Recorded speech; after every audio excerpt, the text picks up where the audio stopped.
Waves, question 5, part E. The period of a wave in a ripple tank was measured. The period of the wave was that, was 420 milliseconds. The speed of the wave is 0.60 meters per second. Calculate the wavelength of the wave.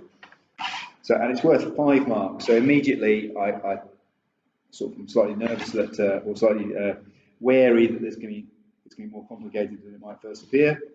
So I'm going to split my space up into 3 bits, into 3 sections. I'm going to use every.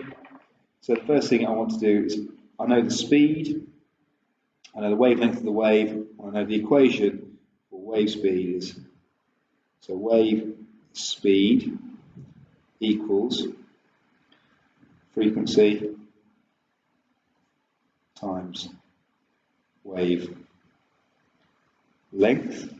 Now obviously I haven't got frequency or wavelength, so it's not particularly useful, but I do have period, and I know that period equals 1 divided by frequency. Okay, so I've got the 2 things there that I need for this to calculate the wavelength, because I've got wave speed, I can calculate frequency, which means that will give me wavelength. So what do I know? Well, I know t, the period, equals 420 milliseconds. I know that milliseconds just means divide by 1,000, so 420 divided by 1,000 seconds, which is 0.42 seconds. I know that wave speed is equal to 0.60 meters per second.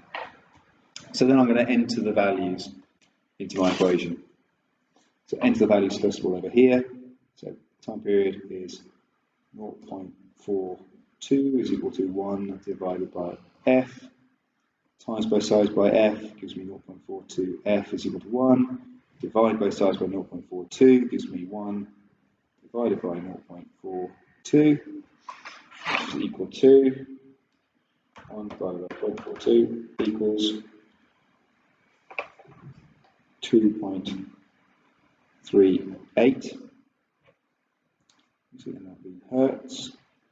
I can then use that over here because I know the wave speed is 0.60 is equal to 2.38 times that times wavelength. Rearrange to get wavelength is equal to 0.60 divided by 2.38 equals, so 0.6 divided by 2.38 is equal to 0.25 meters, and that's done. Okay, hope that helps.